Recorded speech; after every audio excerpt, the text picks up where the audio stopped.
귀한 기도 감사하고 우리 고린도전서 하나님의 말씀 같이 보십시다. 11장입니다. 고린도전서 11장입니다. 신약 성경. 제가 가진 성경으로는 276쪽 7쪽 이렇게 기록되어 있겠습니다. 고린도전서 11장 17절에서 마지막 26절까지 한 절씩 기록하면서 마지막이 아니라 26 마지막 34절까지 34절까지 같이 기록하겠습니다. 내가 명령하는 이 일에 너희를 칭찬하지 아니하나니 이는 너희의 모임이 유익이 못되고 도리어 해로움이라. 먼저 너희가 교회에 모일 때 너희 중에 분쟁이 있다 함을 듣고 먼저 정정하라. 너희 중에 파당이 있어야 너희 중에 옳다 인정함을 받는 자들이 나타나게 되리라. 그런즉 너희가 함께 모여서 주의 만찬을 먹을 수 없으니 이는 먹을 때에 각각 자기의 만찬을 먼저 갖다 먹음으로 어떤 사람은 시장하고 어떤 사람은 취함이라. 너희가 먹고 마실 집이 없느냐 너희가 하나님의 교회를 없이 여기고 입문은 자들을 부끄럽게 하느냐. 내가 너희에게 무슨 말을 하랴 너희를 칭찬하랴 이것으로 칭찬하지 않느냐. 내가 너희에게 전한 것은 주께 받은 것이니 곧 주 예수께서 잡히시던 밤에 떡을 가지사 축사하시고 떼어 이르시되 이것을 너희를 위하는 내 몸이니 이것을 행하여 나를 기념하라 하시고 식후에 또한 그와 같이 잔을 가지시고 이르시되 이 잔은 내 피로 세운 새 언약이니 그것을 행하여 마실 때마다 나를 기념하라 하셨으니 너희가 이 떡을 먹으며 이 잔을 마실 때마다 주의 죽으심을 그가 오실 때까지 전하는 것이니라. 그러므로 누구든지 주의 떡이나 잔을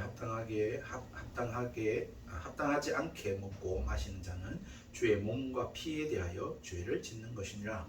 사람이 자기를 살피고 그 후에 이 떡을 먹고 이 잔을 마실지니 주의 몸을 분별하지 못하고 먹고 마시는 자는 자기의 죄를 먹고 마시는 것이니라. 그러므로 너희 중에 약한 자와 병든 자가 많고 잠잠한 자도 적지 아니하니 우리가 우리를 살폈으면 판단을 받지 아니하려니와. 우리가 판단을 받는 것은 주께 징계를 받는 것이니 이는 우리로 세상과 함께 정죄함을 받지 않게 하려 함이라. 그런즉 내 형제들아 먹으러 모일 때에 서로 기다리라. 만일 누구든지 시장하거든 집에서 먹을지니 이는 너의 모임이 판단받는 모임이 되지 않게 하려 함이라. 그 떡이들은 내가 언제든지 갈 때에 바로 잡으리라. 아멘. 오늘도 우리가 이렇게 거룩한 하나님 앞에서 예배를 드리는데 이 예배는 지극히 하나님이 기뻐하시는 일입니다. 이 예배는 성경이 기록한 바입니다. 신약 성경에 예수님을 믿고 따르는 자들이 안식 후 첫날에 이렇게 주일 한 곳에 모여서 하나님을 예배했습니다. 그 전통을 따라서 우리가 지금도 이렇게 주일이 되면 함께 모여서 하나님을 예배하는 것입니다. 이렇듯 우리가 지금 예배하는 이 주일 예배는 성경적일 뿐만 아니라 사도적입니다. 다시 말해서 이것은 어느 개인이 사적으로 만든 것이 아니라 예수님과 예수님의 제자들에 의해서 이 주일 예배가 만들어졌다라고 하는 데 있어서 사도적이라고 하는 것입니다. 따라서 근거가 있습니다. 그렇죠? 그리고 이 주일 예배는 권위가 있는 것이죠. 주일 예배가 드려도 되고 안 드려도 되고 마음대로 해도 되는 뭐 꼭주일만 드려야 되나 토요일 드려도 되고 뭐 금요일날 드려도 되고 우리 그럴 수 있는 게 아니라 이것은 성경에 기록한 바이고 그리고 이것은 사도들에 의해서 예수님의 제자된 사도들에 의해서 이게 전수된 바입니다. 그렇기 때문에 이 주일 예배는 역사적인 근거가 있고 권위가 있는 예식이라고 하는 것이죠. 적어도 지금으로부터 한 2000년 전부터 계속 되어져 온 이 예배 예식입니다. 이 예배만 따지면 사실은 2000년보다 더 되죠. 구약으로 가야 되니까. 하나님께 드리는 예배만으로 볼 때는 그 역사가 2000년보다 훨씬 더 이전이지만 우리가 지금 이야기하고 있는 주일에 드리는 이 예배만으로는 적어도 2000년 된 역사와 전통을 가진 권위가 있고 근거가 있는 예식이 바로 오늘 이 예배라고 하는 사실입니다. 우리들과 같이 2000년 전에 베드로도 요한도 바울도 주일날 모여서 이렇게 찬송하고 신디가 없습니다. 우리 가정처럼 이 가정의 집에 모여가지고 둘러앉았을 것입니다. 그리고 베드로가 일어서서 설교했을 것입니다. 바울이 일어서서 설교했을 것입니다. 그렇게 예배했다라는 겁니다. 그리고 성찬을 행하고 말입니다. 오늘 성경에 지금 고린도전서 11장에 이 성찬에 대해서 기록이 되어 있지 않습니까? 다시 말해서 이 예배라고 하는 것은 창조주 하나님을 믿는 자들, 이 유일신론을 가진 자들의 기본적인 신앙의 행위였고, 주일 예배는 예배가 아닌 단순히 이렇게 제사 드리는 제사가 아니라 이 예배는, 주일 예배는 예수님을 믿고 예수님을 따라다니고 부활하신 예수님을 만난 사람들이 지금까지 지켜온, 목숨 걸고 행해온 진정 어린 신앙의 행위가 바로 주일 예배라고 하는 것입니다. 그러므로 결코 여러분 간과하시면 안 되는 것이죠. 결코 소홀히 해서는 안 될 일입니다. 그렇죠? 여러분, 주일 예배는 이러한 우리 기독교 신앙, 예수님을 믿는 자들의 이 신앙의 역사성을 가져다주는 중요한 예식이 이 주일 예배입니다. 하나님은 살아계시고 예수 그리스도의 십자가와 부활은 사실로서 이 주일 예배가 오늘까지 이어온 겁니다. 우리 아버지도 그랬고요. 우리 할머니도 그랬고요.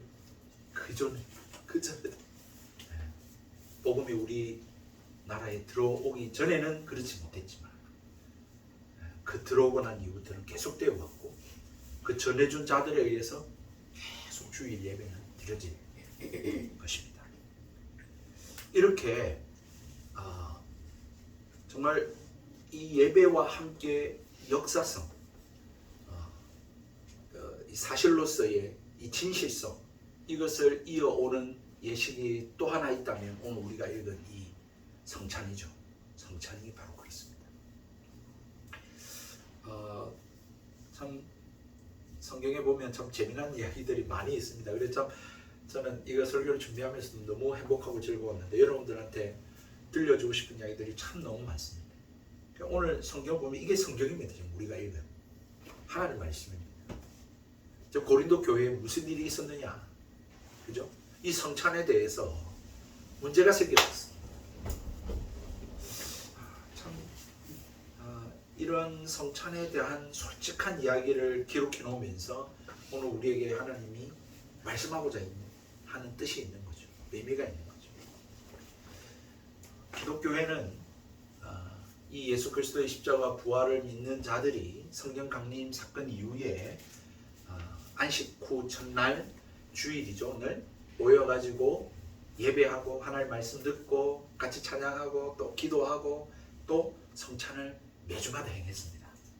사실은 날마다 사도행전 2장에 우리 보면 날마다 모여서 그렇게 했지만 특히 주일에 모여서 이 일들을 행해왔습니다. 그래서 사도행전 20장에 보면 사도 바울이 주일날 애들이 모인 그 예물로 그렇게 이야기하고, 고린도전서 16장에도 너희들이 주일날 모여서 떡을 떼려고 모였다, 이런 말씀들이 있죠. 네. 여러분, 이렇게 지금까지 온 이 진리와 이 사실에 대해서 참 이 세상은 없애려고 했습니다. 지우려고 했습니다. 이 진리를 전하지 못하게 만들었고, 그런 일들과 그런 시도들이 계속되어 왔습니다. 여러분들이 잘 아시다시피 유대 종교들이 그랬죠. 지도자들이. 또 로마 황제가 이 기독교로 말살하려고 했죠. 뿐만 아니라 역사 속에 보면 독재자들, 히틀러라든지 마오쩌둥이라든지 또는 김일성이라든지 어떤 공산을 하는 이 독재자들이 그런 일들을 해왔고, 또 공산주의자들이 그렇게 하려고 해온 것은 틀림없는 사실입니다. 그런데 그보다도 이 진리를, 이 복음을 없애려고 하고 지우려고 하고 전하지 못하게 하고 사라지게 만들려고 한 가장 큰 것이 있다면, 요인이 있다면 그것은 다름 아닌 시간입니다. 시간. 저는 그렇게 봐요. 이 시간은 흐르면 흐를수록 그 본질들이 퇴색되게 만듭니다. 뿐만 아니라 이 진리를, 이 사실을 희미하게 만듭니다. 뭐 불타오르게 만들었다가도 시간이 지나면 사람들이 거기에 진정합니다. 대수롭지 않게 여깁니다. 그래서 사고가 나고 그때는 막 대책을 세우고 뭐 이런 일이 있냐 하면 대처특필하다가 시간이 지나면 또 희미해져 버리는 거죠. 참 시간이라는 것이 굉장히 무섭습니다. 뭐 유익을 주기도 합니다만은 이러한 부분에 있어서는 굉장히 무서운 적이 아닐 수가 없는 것이죠. 중세 시대를 한번 보십시오. 중세 시대 이제 기독교 왕국이 형성이 됐어요.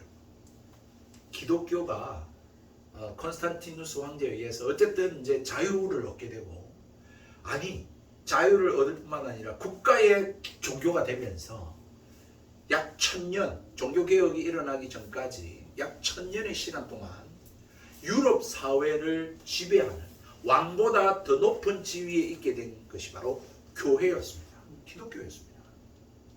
그런데 그 시간 동안에 무슨 일이 일어난 줄 아십니까? 이 예수 그리스도의 십자가와 이 부활과 이 복음이라고 하는 것들은 점점 희미해지고 퇴색되어지고 뒤로 밀리고, 화려한 건물과 웅장한 건물, 거기에 온갖 힘을 다 쏟은 것입니다. 그래서 유럽에 가면 다 그거 구경하지, 그 교회가 세워져 있는 예수 그리스도의 십자가와 부활은 생각하지 않습니다.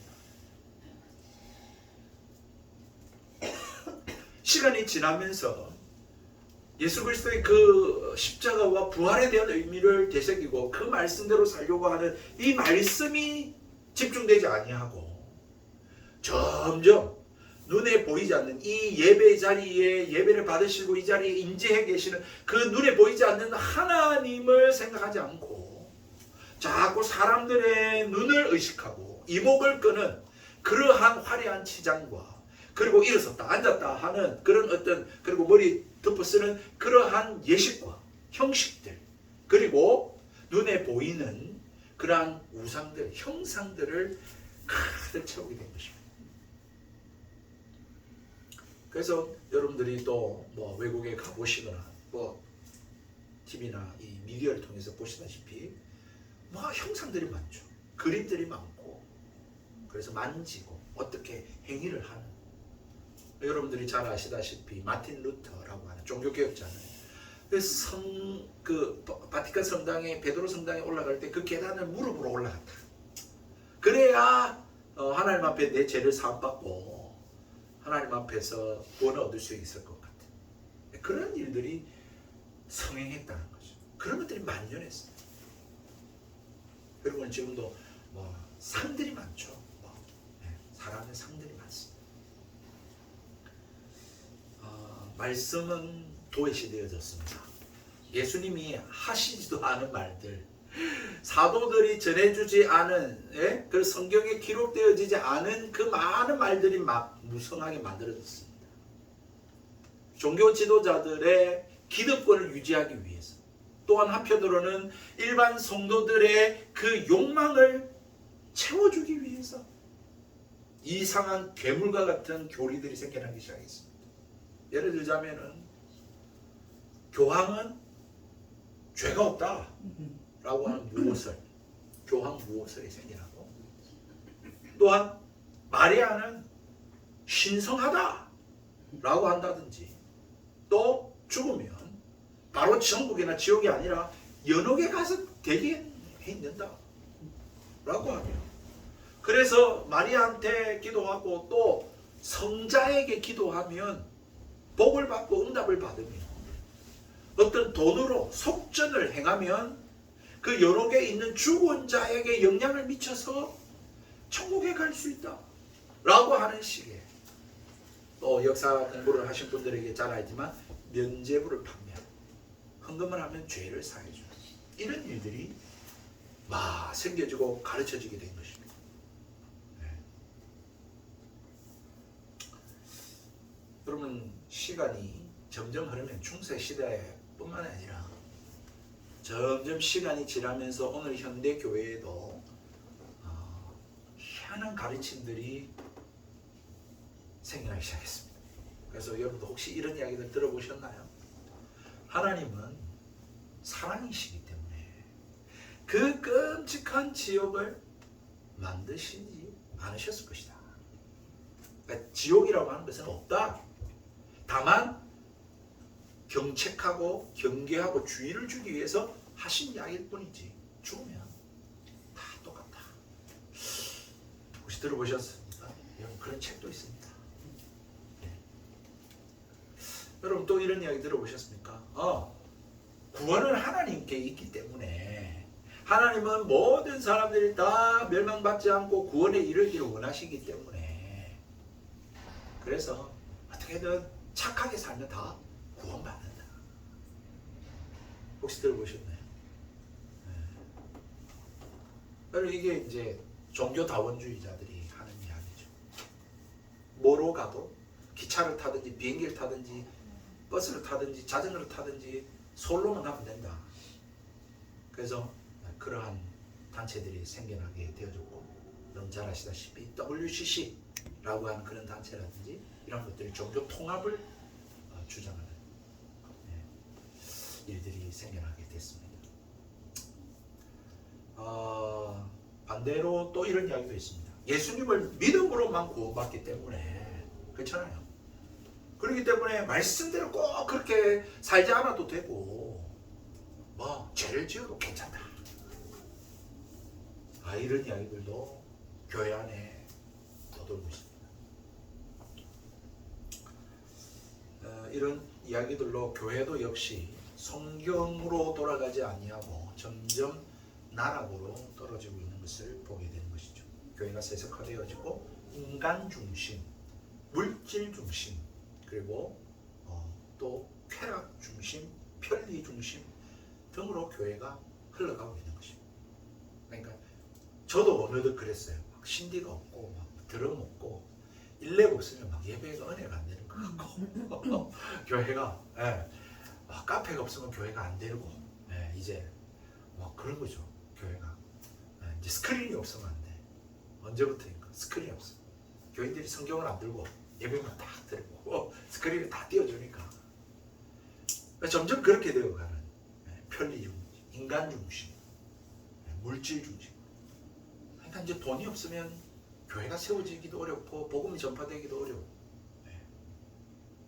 참 저는 그런 질문들을 하거든요. 하나님, 돈이 없으면 이제 그럼 복음이 전파 안 되는 겁니까? 교회가 안 되는 겁니까? 전부 다 교회들이 보면 이제 돈으로 전도하잖아요. 선물을 주고 뭐 경품을 걸고. 우리 아내는 처음 우리 데이트할 때 처음 그 질문 드렸는데 그때의 문제들 지금까지 이어오는 거죠. 여러분 이런 모습을 주님이 보고 계십니다. 어떻게 생각하리라고 여러분들 생각하십니까? 우리가 예수님의 그 생애들 보면 한번 이런 일이 있었잖아요. 성전에 가가지고 장사하는 사람들이 뒤엎고 라고 하면서 내 집을 강도의 소굴로 만드는구나 하면서 대노하셨던 일들이 떠오르긴 합니다.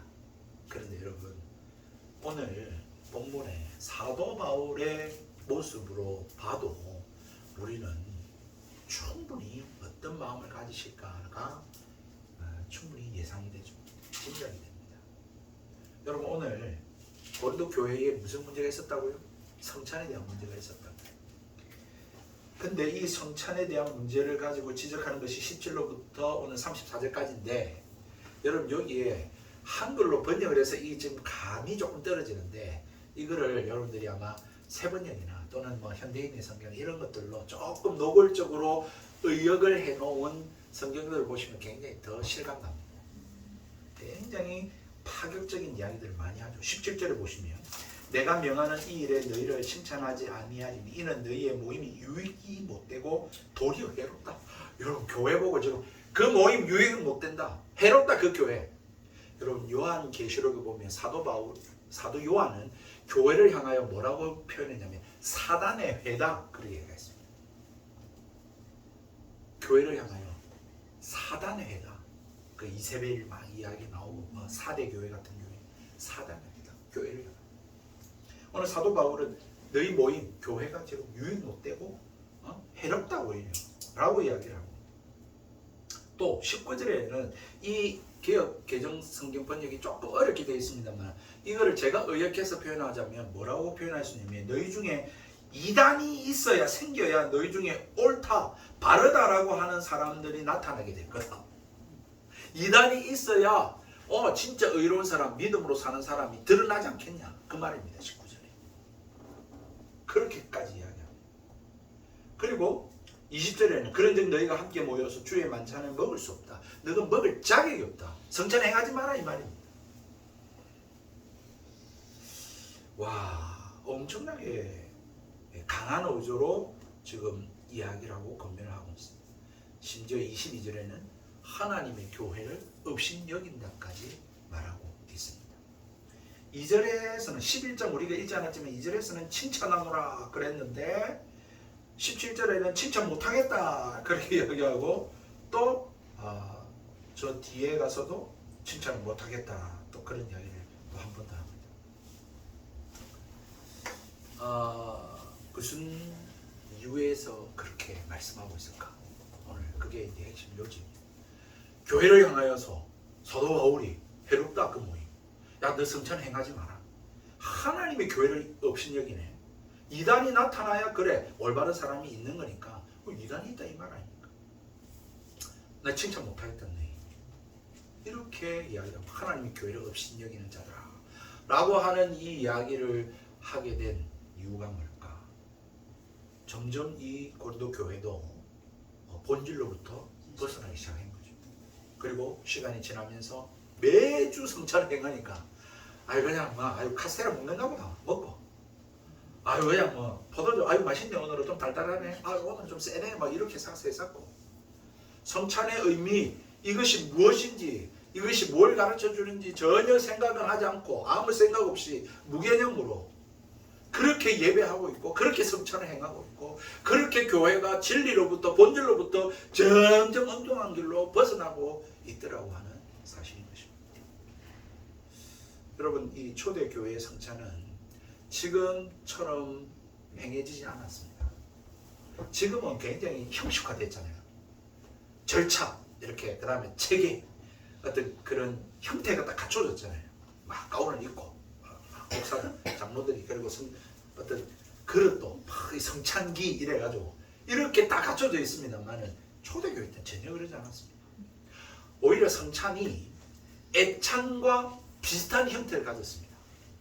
초대교회는요 우리가 성경 우리 사도행전 2장에서도 살펴보았지만 날마다 모여가 떡을 떼고 같이 교제를 나눴지 않습니까? 식사를 같이 했다고.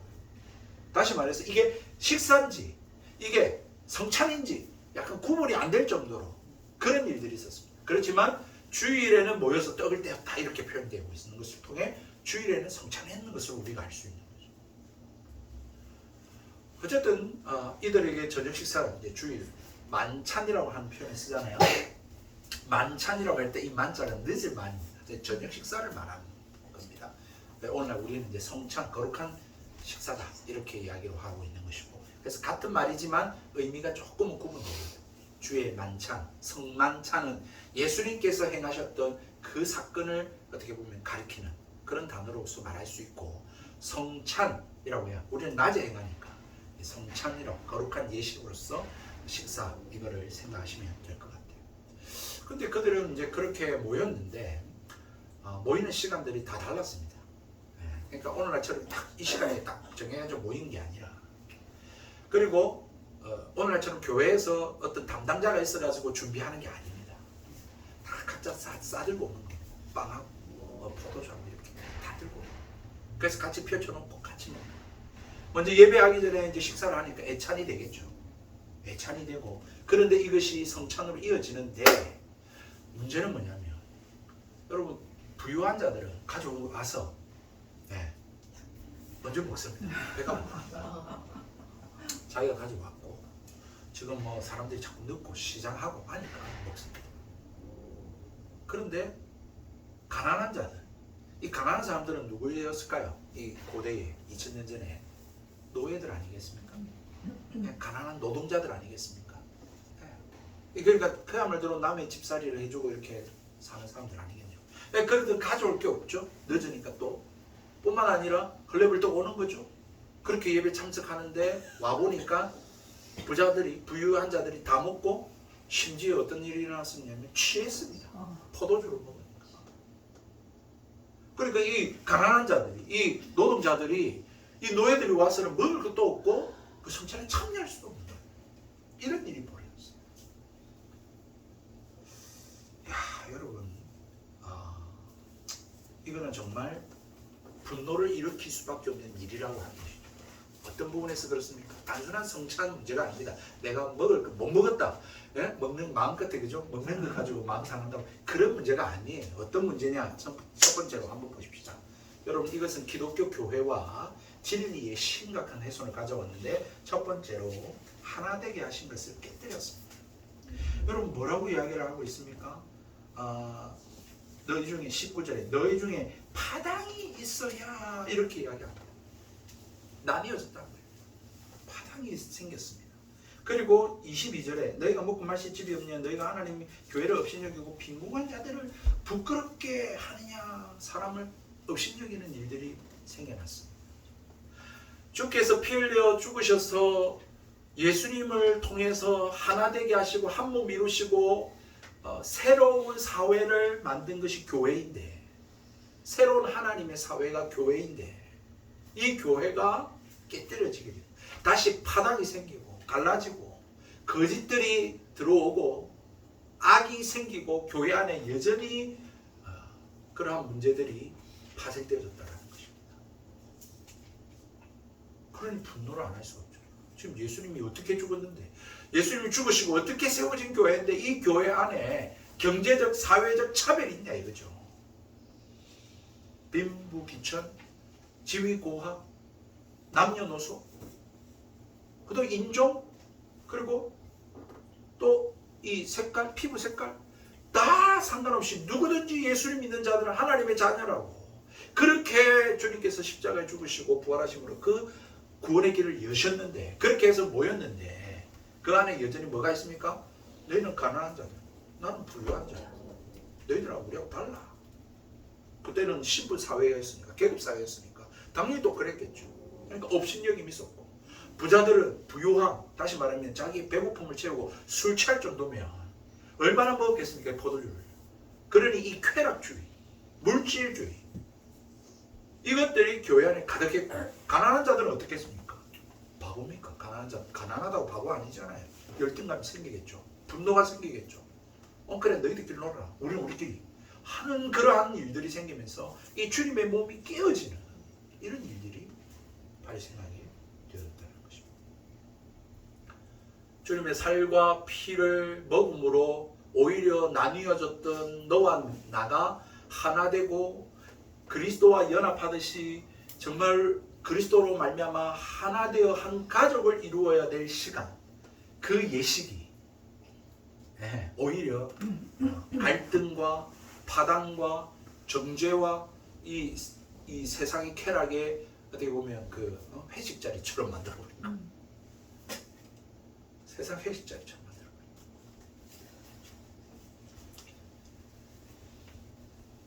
만약에 교회 안에서도 이런 경제적, 사회적 지위가 허용된다면 여러분, 그는 주님의 몸된 교회를 모독하는 행위입니다.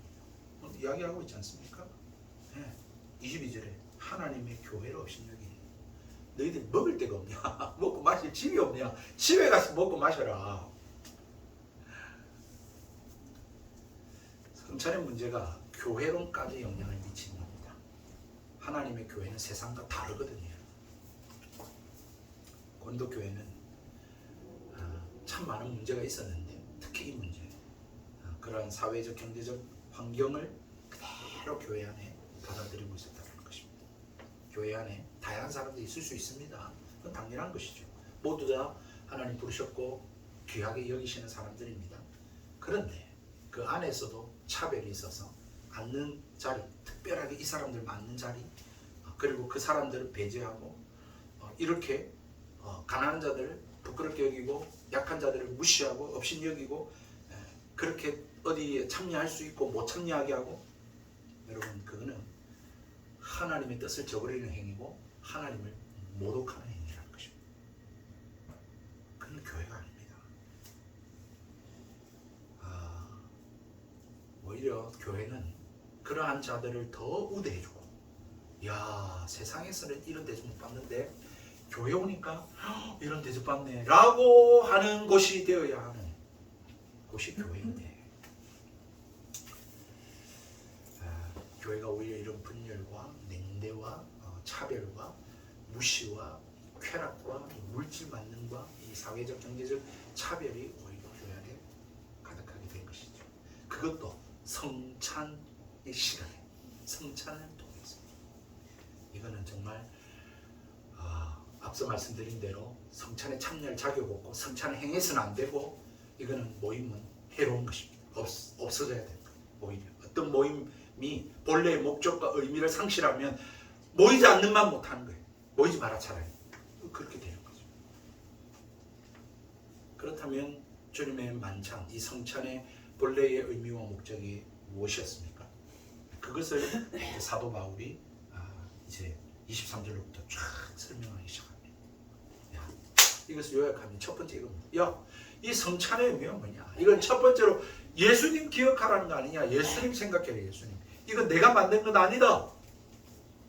내가 생각해내고 고안한 게 아니야. 이것은 주님이 제정하신 거야.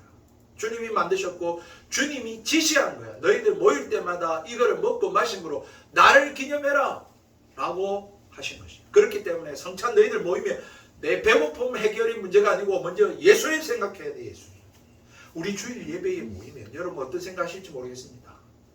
오늘 좀 깨끗하네. 뭐가 좀 더럽네. 오늘 뭐가 안 돼 있네. 그게 아니고 먼저 오면 무릎 꿇고 기도하면서 예수님 생각해야 돼. 오늘도 왜 주일날 우리가 모이지? 왜 예배하지? 무엇 때문에? 이 주님을 생각해야 된다. 뭘 하든지 교회 안에서. 그것이 주님이 만드신 이 성찬의 의도였고 목적이었다는 것입니다. 그것을 분별할 수 있어야 되는데 그것을 분별하지 못하고 그 뜻을 고려하지 아니하고 행하는 그 모든 행위의 결과는 어떻게 될까요? 어디로 흐를까요? 네? 차별로 나타나고 타락으로 나타나고 쾌락으로 나타나고 결국은 분개로 나타나게 되는 것입니다. 그러니까 교회가 주님으로 충만하지 않고 주님 생각 안 하고 주님 닮아가려고 안 하고 주님 사모하지 않고 이 일을 행하는 목적과 이유들을 생각 안 하고 그냥 아무 생각 없이 그렇게 습관적으로 형식적으로 그렇게 행하면서 그 시간만 흐르다 보면 점점 그 교회는 어떻게 될까요? 본질로부터 벗어나게 되는 것이고 엉뚱한 것들이 나오게 되고 인간의 쾌락, 즐거움, 만족을 주는 그것들로 가득 채워지는 다시 또 종교개혁이 일어나야 되는 그런 모습으로 빚어지게 되는 것입니다. 여러분 두 번째로 주님께서는 이 성찬을 행하라고 하시면서 주시면서 예수님을 기억하되 뭘 기억하기를 원할까요? 십자가를 기억하기를 원하시고. 여러분 예수님을 기억하는데 예수님에 대해서 우리는 부활, 살아나셨다, 계신다 이런 거 좋은 것만 생각하라고 할 수도 있는데 물론 그것도 뭐 분명 틀림없는 사실입니다만은 그러나 특별히 죽음을 생각해요. 십자가를 생각해요. 라고 하는 주님의 명령이 왜 돌아가셨느냐? 왜 죽었느냐? 솔직히 말하면 예수님이 안 죽을 수도 있었지 않습니까? 그런데 왜 십자가를 죽으셨냐? 예수님 죄가 있었냐? 없었잖아요. 예수님 안 죽을 수도 있었다. 부활하신 주님을 만났으니까. 그런데 여러분 왜 십자가에 죽으셨느냐? 그 끔찍한 십자가. 그것을 생각해야 된다는 거예요. 생각해야 돼요.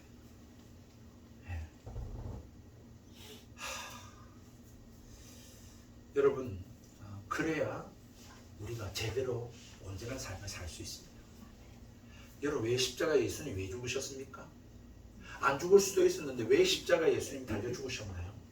우리가 죽어야 할 죽음을 예수님이 대신 죽어주신 것입니다. 예수님이 우리가 희생해야 되는데, 우리가 죽어야 되는데 예수님이 대신 희생하신 것입니다. 대신 헌신하신 것입니다. 그러니까 여러분들의 모습을 보면 복 받을 것들이 하나도 없는데, 예수님이 우리에게 복을 주시기 위해서 예수님이 대가를 지불하시고 죽으신 것입니다.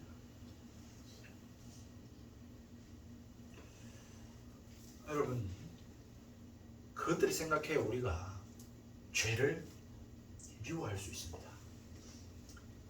죄를 안 지으려고 몸부림치게 됩니다. 아, 내가 이렇게 살아서는 안 되는구나 라고 하는 생각을 갖게 됩니다.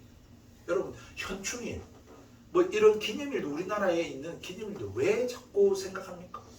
왜 그날에 왜 그렇게 영화라든지 또 뭐 그런 것들을 왜 자꾸 이렇게 이야기합니까? 광복절도 그렇고, 우리 고귀한 우리나라를 위해서 우리 선조들이 희생한 그 희생을 기억해야 이 나라를 바르게 세우고, 그죠? 이 나라를 지키고 그렇게 바르게 이 나라를 세워갈 수 있지 않겠냐는 거예요.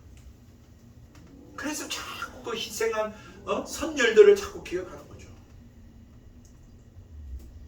우리 예수님이 십자가에 죽으심을 우리는 기억합니다. 성찬 행할 때마다, 사실은 매 주일마다 행해야 돼요. 우리는 그 주님의 십자가를 생각해요. 왜? 내 죄 때문에 죽었고, 최선미 집사님 내 죄 때문에 죽었구나. 이거 진짜 틀림없는 사실이죠. 아, 나의 이 고집과 아집과 이 미련함과 이 무지와 무식과 이 쾌락과 이 이기적인 마음과 이 나밖에 모르는 마음과 이 게으름과 이 나태함과 정말 이웃을 사랑하지 않는 이 마음과 그 다음에 이 외에 더럽고 추악한 이 세상에서도 하지 말라고 하는 그 일들을 하면서 살아가는 나 자신을 위해서 예수님 십자가에 죽으신 것입니다. 그러므로 우리는 그 주님의 십자가를 생각하면 이렇게 살 수가 없는 겁니다. 이렇게 게으르고 나태하고 이렇게 이기적이고 이렇게 못된 짓을 하면서 내 실속만 챙기며 살아갈 수 없는 것입니다. 지금도 생각납니다. 어릴 적에 저희 학교 선생님이 이 고난주간 되면 항상 예수님 니 때문에 죽었다, 니 때문에. 저는 이제 모태신앙이고 그게 어릴 적부터 자라는 우리 아버님 장로님이시니까 선생님은 만만한 거죠. 그 선생님도 제가 잘 아는 선생님. 그 선생님 맨날 농담처럼, 근데 진담이었죠. 예수님 니 때문에 죽었다. 근데 그게 그때는 그냥 그냥 웃고 그냥 넘어갈 일이었는데, 참 이제 철이 들고 생각하면 생각할수록 그게 나 때문에 죽은 거죠. 진짜. 우리는 그 주님의 십자가를 생각해야 됩니다. 그걸 붙들어야 됩니다. 그걸 잃어버리는 순간 교회는 그때부터는 이제 인간 중심의 모임이 됩니다. 그때부터는 정말 물질 중심의 단체가 됩니다. 즐거움과 쾌락과 인간의 편리를 추구하는 그러한 문화센터가 되고 말아버리는 것이죠. 그러므로 교회는, 그리고 이 성도는 모든 일에 이 복음을 붙들어야 됩니다. 꼭 예수님의 십자가, 날 위해 죽으심, 그리고 날 위해 다시 살아나심, 이걸 빠뜨리고 이걸 빼놓으면 그때부터는 타락하기 시작하게 되는 것입니다. 정체성을 상실하니까, 본질을 잃어버리니까, 왜 모이는지, 왜 예배하는지, 왜 우리가 헌금하는지, 왜 성경을 읽으라고 하는지, 왜 지금도 이런 설교를 길게 이렇게 들어야 되는지, 찬송 좀 많이 하면 안 되는지, 왜 기도를 많이 하면 안 되는지 등등. 여러분, 이런 질문에 이 복음을 빼놓으면 다 진짜 나 중심의 기복주의를 흐르는 거죠. 그래서 나 중심에 제발 좀 잔소리 좀 그만하고 기도 많이 합시다. 안수 좀 많이 해주세요. 막 이런 식의 찬송 많이 합시다. 내가 좀 은혜 받고 위로 받고 힐링 좀 하게. 막 이렇게 돼버리는 거죠. 여기서 간단히 제가 이 질문들에 대한 세 가지로 답을 드리자면, 왜 이렇게 해야 되느냐? 첫 번째로 하나님이 그렇게 말씀하셨기 때문입니다. 네, 하나님 말씀하신 거예요. 두 번째로 하나님의 뜻대로 살기 위해서입니다. 하나님의 뜻대로 살아야 됩니다. 세 번째로 왜 하나님의 뜻대로 살아야 됩니까? 그것이 생명의 길이기 때문에 그렇고, 심판에서 벗어나는 길이기 때문에 그렇습니다. 쉽게 말씀드리면 복받고 심판받지 않는 길이기 때문에 그래서 예배해야 되고 여러분 성경 봐야 되고 말씀대로 순종하며 살아야 돼요. 예수님이 그것을 우리에게 말씀하셨던 것이죠. 세 번째로 성만찬의 중요한 이유는 무엇일까요? 그것은 주님이 다시 오실 때까지 전하는 것입니다. 여러분 여기서 참 기억해야 될 것이 이것 아니겠습니까? 26절에 너희가 이 떡을 먹으며 이 잔을 마실 때마다 주의 죽으심을 그가 오실 때까지 전하는 것입니다. 예, 이것을 우리는 보통 복음 전파로서 이해를 합니다. 뭐 나쁘지 않습니다. 그러나 이것을 헬라어로 직역하면 이것을 명령형으로도 이해할 수 있지만 직설 화법으로 이해하면 어떻게 되냐면 주님이 오실 때까지 그가 오실 때까지 이 예수님의 십자가 부활을 선포하는 것이다. 저는 우리가 성찬을 행할 때마다 예수님이 죽으셨다. 예수님이 다시 살아났다. 라고 하는 사실을 알리는 일이라는 거예요. 이 성찬 행위 자체가. 왜요? 이거는 2000년 전부터 이 부활의 증인들이 목숨 걸고 행해온 예식이거든요. 역사적인 예식이에요. 역사적 예식이라고. 주일 성수처럼. 이거는 계속 행해왔어요. 그래서 어떤 오해까지 받았습니까? 로마 황제 시대 때, 네로 황제 시대 때 특히 로마의 화재가 났습니다. 불이 났는데 그거를 누군가한테 책임을 뒤집어 엎어야 되겠는데 씌워야 되는데 그것을 기독교인에게 뒤집어 씌웠습니다. 그러면서 만들어낸 말들이 뭐였습니까? 이 기독교인들은 인육을 먹는다. 인육을. 살과 예수님의 살과 피를 먹는다 하니까 그런 유언비어를 막 퍼뜨려가지고 더 이 기독교인들 핍박하도록 만들었죠. 또 하나 더 있습니다. 기독교인들은 이거는 뭐 가격도 없다. 이 근시상간하는 이 페르나들이다. 이 도덕적 윤리적으로. 왜? 뭐 형제님 자매님 다 형제요 아들이요 다 자매. 이 도덕적으로 문란한 집단, 종교 사이비 집단이다. 여러분 이런 오해를 샀습니다. 그런데 여러분 주님은 뭐라고 말합니까? 이걸 행해라. 왜? 이걸 통해서 예수님의 죽으심과 부활이 사실이라는 사실을 이를 선포하는 행위이기 때문입니다. 여러분 우리는 예수님의 십자가의 죽으심에만 머물지 않습니다. 여기서부터 시작하는 거죠. 여기서부터 시작. 그리고는 그가 오실 때까지, 다시 말하면 재림의 때까지를 우리는 바라보는 것입니다. 그렇게 지금 2000년이 지나면서 이 예식이 행해져 왔습니다. 뭘 이야기합니까? 여러분 이건 사실이라는 거예요. 이건 역사라는 거예요. 이건 진실이라는 것입니다. 진리라는 거예요. 이거는 예수님 오실 때까지 이 사람들이 목숨 걸고 계속 행해왔던 거고 지금도 예수 믿는 사람들은 이 일을 행하면서 주님 오실 날을 기다리고 있다는 것입니다. 그러므로 이 성찬은 과거와 현재와 미래를 연결짓는 연결고리입니다.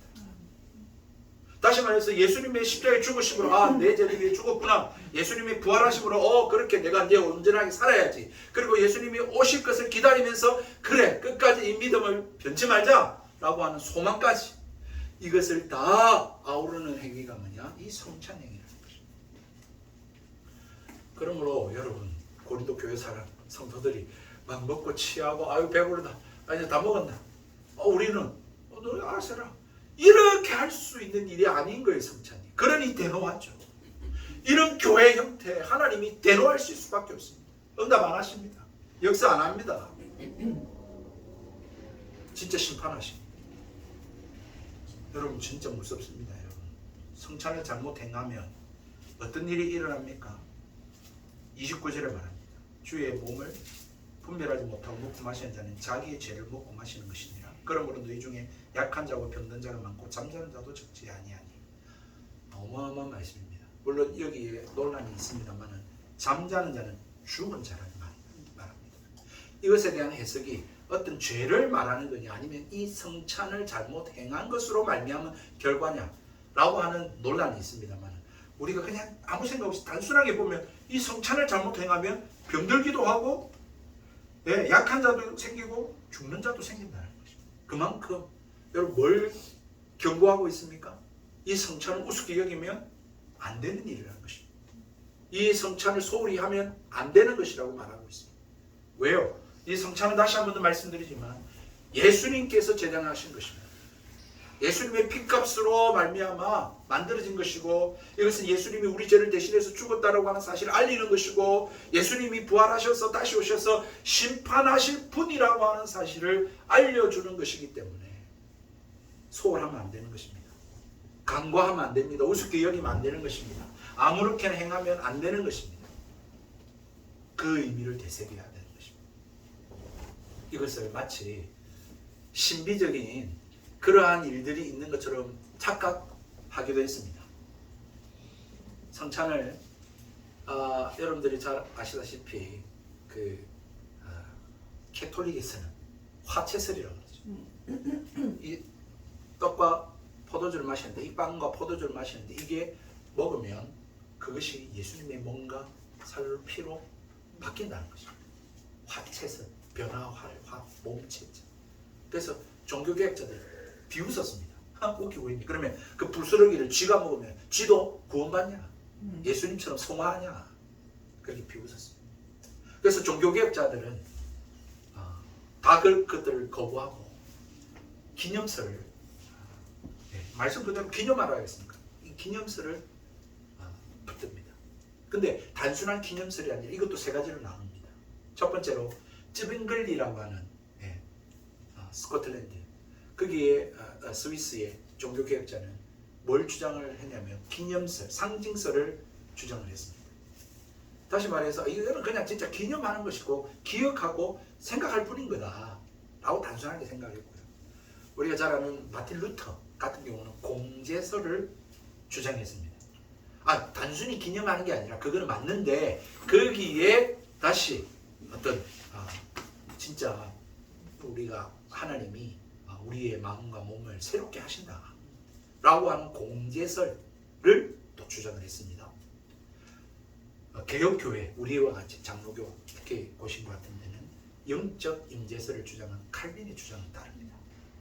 영적 임재설이라고 해요. 이건 단순히 기념하는 게 맞아요. 그렇지만 그것을 진짜 믿고 행하는 사람들에게 영적으로 성령께서 감화, 감동, 임재하신다는 거예요. 그렇게 새롭게 하신다는 거죠. 여러분, 어떤 식으로 여러분들이 대하는지 모르겠습니다만 이러한 것들은 뭘 가르쳐 주냐? 오늘날 우리의 교회, 예수 믿는 사람들의 모임, 다시 말하면 한 사람 한 사람 교회입니다. 우리의 예배, 그리고 오늘 또 이것 예배 말씀 이후에 행할 성찬 등 우리가 하나님 말씀을 통해서 확인하는, 하나님 앞에 행하는 모든 예식들, 행위들, 이러한 것들이 단순한 것들이 아니라 하나님의 진리를 말해주는 것이고, 이게 생명이 달려있는 문제고, 그리고 이 일들에 대해서 죄를 묻고 결국은 심판할 중대한 행위라고 하는 사실을 가르쳐주고 있는 것이죠. 중대한 행위, 앞으로 심판하실 것입니다. 사랑하는 성도 여러분, 말씀을 정리하겠습니다. 우리가 모이는 이 교회, 다시 한 번 더, 그리고 주일 예배, 그리고 우리가 행하는 어떤 성찬, 그 외의 어떤 신앙적인 모든 행위들, 여러분 그것들은 어느 날 갑자기 개인이 그렇게 뜬금없이 근거 없이 그렇게 만들어진 것이 아니라 예수님의 몸과 그 피 위에 세워진 그러한 역사적 사실입니다. 교회는 역사적 기관이고, 지금 그죠? 2000년 전부터. 그리고 이 예배, 그리고 또한 성찬은 역사적 예식입니다. 예수님에 대한, 예수님 만드신 거니까요. 이 모든 것이 진실이고 진리임을 보여주는 겁니다. 그런데 예수를 기억해야 되고, 예수를 사모해야 되고, 예수님을 믿어야 되고, 예수님으로 충만해야 되고, 예수님을 사모하고, 예수님을 닮아가고, 또한 예수님을 전하고, 그렇게 해야 될 교회가 그렇지 않는다면 그건 교회로서의 기능을 상실하고 그리스도인으로서 모습을 잃어버리는 것이며, 그때부터는 타락하기 시작하게 되는 것입니다. 십자가의 복음을 보여줘야 교회입니다. 그렇죠? 예수님의 살아계심을 보여줘야 성도입니다. 그래서 교회가 교회다울 수 있고 성도가 성도다울 수 있고 우리가 하나님 앞에서 온전한 삶이 될 수 있다면 이 복음을 붙들어야 되는 것이죠. 예수 그리스도를 알아야 됩니다. 믿어야 됩니다. 충만해야 됩니다. 그분을 사모해야 됩니다. 그분을 닮아가야 됩니다. 진짜 그 살아계신 주님을 만나야 됩니다. 그래야 교회가 교회되고 성도가 성도다울 수 있고 우리 가운데 하나님이 역사가 있게 되는 것이고 그것들을 안 믿는 사람들이 보고 생각하고 알게 되는 일들이 있게 되는 것입니다. 오늘도 복음만이 저와 여러분들에게 가득하고 예수님만을 생각하고 예수님 사랑하고 예수님 닮아가는 저와 여러분 되기를 주님의 이름으로 축복드립니다. 우리 함께 찬송 하나 하십시다. 150장 갈보리 산 위에 십자가 섰으니 주가 고난을 당한 표로. 혹시 찬송 준비됐나요? 네, 그러면 우리 찬양 부르고 우리 성찬을 행하도록 하겠습니다. 갈보리 산 위에 십자가 섰으니 주가 고난을 당한 표라. 험한 십자가를 내가 사랑함은 주가 보혈을 흘리리라. 죄우선 일을 얻기까지 주의 십자가 사랑하리. 빛나 멸류관 받기까지 험한 십자가 붙들겠네. 멸시천대받은 주의 십자가에 나의 마음이 끌리도다.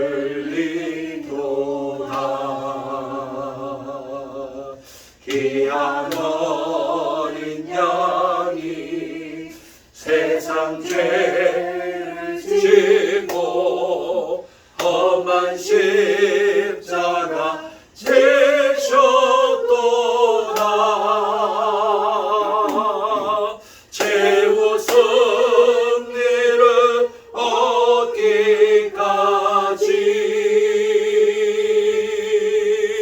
주의 십자가 사랑하리. 빛나 멸류관 받기까지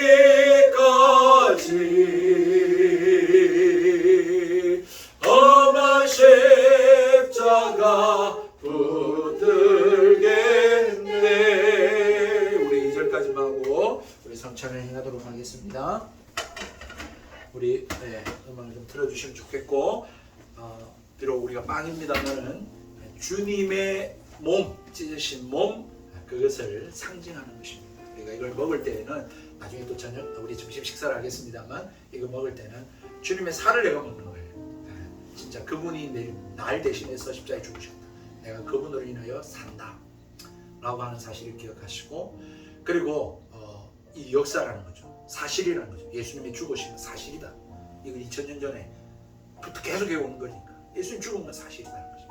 그리고 이 죽음이 나의 죄를 대신해 죽은 죽음이라는 사실이에요. 그리고 이것을 먹고 마심으로 인해서 우리가 용서받고 하나님의 자녀가 되고 영생을 얻는다는 것을. 마지막으로는 이걸 먹고 마시는 저와 여러분은 뭡니까?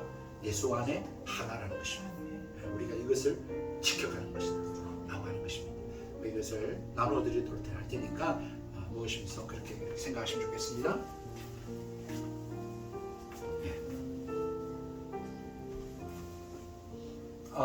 이걸 여러분 예수님을 이렇게 믿음이 없다라는 거는 안 드셔도 됩니다.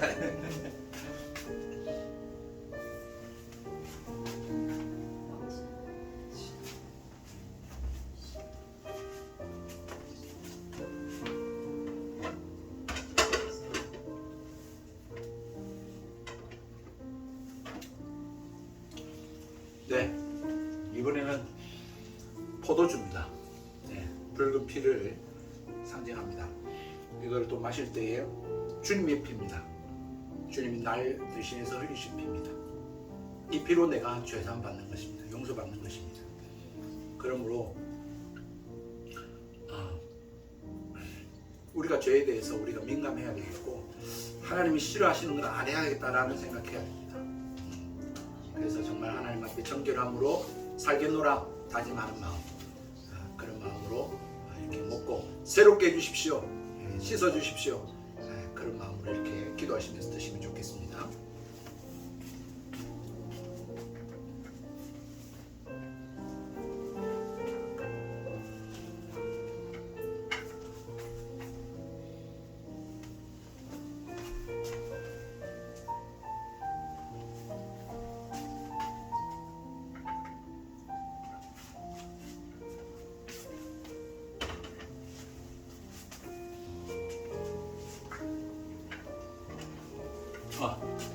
잔을 주십시오.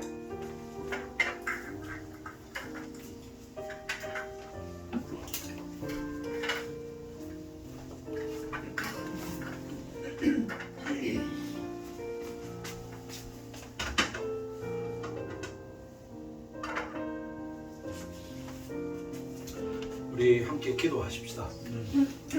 하나님, 정말 저는 죄인입니다. 이렇게 살기는 하지만 결국은 죽어서 지옥 갈 수밖에 없는 죄인입니다. 날 위해서 피 흘려주심 감사하고 짧은 인생, 이제 남은 인생 하나님 앞에 정말 어떻게 살아야 될지 알게 해주시고 하나님 기뻐하시는 삶을 살게 해주시고 복음 전하는 삶을 살게 해주시고 정말 부활하셔서 살아계신 주님이 나와 함께 하시는 그것들을 체험하면서 확신에 이르고 그것들을 말해주고 보여주는 삶이 되게 해달라고 그렇게 기도했으면 좋겠고요. 그래서 정말 주님 앞에 부끄럽지 않는 모습으로 삶으로 살아가기를 우리가 기도했으면 좋겠고 그 일에 하나님 은혜 달라고 성령으로 충만하게 해달라고 기도하시고 나뿐만 아니라 우리 남편, 우리 아이들, 우리 가족들 다 정말 예수 믿을 수 있게 해달라고 이 예수님을 사랑할 수 있게 해달라고 이 예수님의 십자가의 보혈의 은혜를 입을 수 있게 해달라고 하나님 그들은 지금도 이 세상에서 정말 살기에 급급하게 살아가고 있지만 주님을 모른 채 말이죠. 그러나 정말 이 주님을 알게 되게 해달라고 하나님 나를 써주시도록 하나님 나를 써주십시오. 그래서 영혼을 구원하며 살아갈 수 있는 하나님 저희들이 되게 해주십시오. 그리고 여러분 정말 그렇게 살 수 있도록 믿음 주실 뿐만 아니라 내 몸을 치료해 주시고 고쳐 주시고 회복시켜 주시고 정말 우리 가운데 기적이 일어나게 해주셔서 우리 회복의 교회와 우리 회복의 교회에 속한 모든 성도들이 하나님의 귀한 기적과 은혜를 체험하고 이 복음을 전파하는 정말 예수로 충만하고 예수의 부활의 증인들이 가득한 우리 회복의 교회로 세워져 갈 수 있게 해달라고 우리를 써주십시오. 한번 통성으로 같이 한번 기도하도록 하겠습니다. 기도합시다. 살아계신 하나님 아버지, 오늘도 주님 이 성찬을 행하고 성찬에 관한 말씀을 들으면서 아버지 하나님 다시 한번 마음을 새롭게 하게 됩니다. 그렇습니다. 예수님이 죽으신 것은 역사입니다. 사실입니다. 예수님의 죽으심을 알고 또한 부활을 경험하고 목격하고 만난 제자들이 전해준 이 오늘 성경을 통해서 하나님 이 성찬이 지금까지 행해져 온 하나님에 대한 예수에 대한 하나님 역사적 하나님의 그런 예식이 성찬임을 하나님 오늘도 다시 한 번 더 확인했습니다. 하나님 우리처럼 2000년 전에도 하나님 예수님을 믿는 자들이 이렇게 가정에 모여서 하나님을 예배했을 것이고 하나님 그들이 또한 이 성찬 행하면서 예수님의 죽으심을 기억했을 것입니다. 내 자를 위해서 죽으심을 기억했을 것입니다. 그래서 이렇게 살 수 없다라고 생각했을 것입니다. 그런데 시간이 점점 지나면서 하나님이 퇴색되어졌습니다. 잊혀졌습니다. 희미해졌습니다. 이상하게 변질되었습니다. 왜곡되어졌습니다. 하나님 내 복을 위해서 하나님 내 아들을 위해서 예수를 이용하기 시작하고 하나님이 사용하기 시작했습니다. 아버지 하나님 그냥 의뢰 하나님 문화센터처럼 일요일날 하고 왔다 갔다 하는 곳으로 바뀌어져 버렸습니다. 예수가 없어져 버렸습니다. 하나님 예수의 십자가가 없어졌습니다. 그 의미가 상실되어졌습니다. 희미해져 버렸습니다. 하나님 아버지 정말 오늘 다시 한번 기도하고 주여 하나님 나에게 우리에게 하나님 믿음 다하여 주옵소서. 예수의 부활 하나님 아버지 예수의 십자가 하나님 이것을 잊지 않게 하여 주시옵소서. 이 믿음 더하여 주옵소서. 이 사실을 알지 못한 우리 가족들에게 전할 수 있게 해 주옵소서. 하나님이여 선포할 수 있게 해 주옵소서. 가르쳐 줄 수 있게 해 주옵소서. 내 삶으로 보여줄 수 있게 하여 주옵소서. 살아계신 주님 정말 이 믿음 확실함을 하나님 허락하여 주옵시고 하나님 우리의 기도의 간구에 응답하심으로 부활하시고 살아계신 주님과 동행할 수 있게 해주시고 정말로 하나님 기적을 경험하고 은혜를 경험하고 기도의 응답들을 누리면서 아버지 하나님 정말 주님 원하시 기뻐하시는 삶 하나님께 영광 돌려드리는 삶을 살아가는 저희들이 되게 하여 주옵소서. 하나님 우리 회복의 교회가 정말 예수를 충만한 교회가 되게 하소서. 예수 닮아가는 교회가 되게 하소서. 예수 부활의 증인되는 교회가 되게 하소서. 예수의 그 십자가의 죽으심을 하나님 기억하고 하나님이 거룩하게 살아가는 교회가 되게 하여 주옵소서. 주님이 기뻐 받으시는 교회가 되게 하여 주옵소서. 하나님 이 일들을 계속 전승하고 전수해 나가고 이어가는 교회가 되게 해주시고 주님 오시는 그날까지 이 믿음을 지켜가는 하나님 지속적인 교회로 세워져 가도록 하나님 축복하여 주옵소서. 하나님 영광 받아 주시옵소서. 하나님 아버지 감사합니다. 정말 다시 한 번 더 오늘 거룩한 주일을 주시면 감사하고 또 성찬을 행하면서 하나님의 말씀을 하나님 듣고 깨닫게 해주신 것 감사합니다. 하나님 이 성찬을 행하면서 우리가 다시 한번 다짐했던 것 하나님 주님 앞에 올려드렸사오니 잊지 말아주시고 정말 우리에게 믿음도 해주시고 확신도 해주시고 정말 주님과 동행하는 삶이 되게 해주시고 주님이 오시는 그날까지 하나님 이것을 기억하고 지키고 전수하고 전파하고 하나님 선포하는 그러한 저희들의 삶이 되게 하여 주옵소서. 하나님 오늘 예수의 이름으로 기도드리오니 정말 몸도 치료되게 해주시고 회복되고 나음 얻게 하여 주옵소서. 하나님 고침받고 하나님 치료되어지고 그 새 생명 얻고 새 삶 얻고 새롭게 인생 살아갈 수 있도록 지난 과거의 모든 죄악들 잘못한 행위들 하나님 그래서 몸이 망가진 것들 하나님이 우리의 그 모든 것들이 다 치료되고 회복되어지는 오늘 이 시간 되게 하여 주시옵소서. 우리 기도를 들어주시고 응답해 주셔서 하나님 우리 남편 우리 아들 우리 자식들 우리 또한 부인 하나님 아버지 또 우리 어머니 아버지 우리 가족들 주님 다 예수 믿고 구원 얻을 수 있도록 주님 감화감동 역사하여 주옵소서. 오 주여 정말로 우리를 사용하여 주시고 이 일에 하나님 우리 회복의 교회를 사용하여 주시옵소서.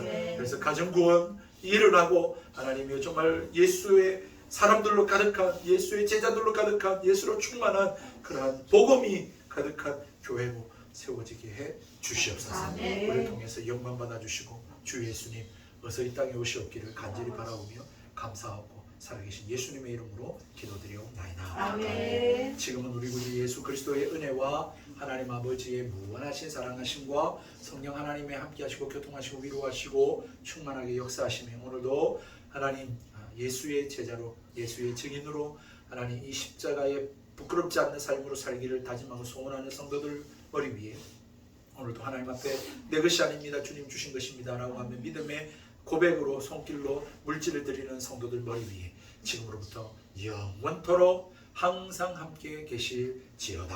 아멘. 아멘.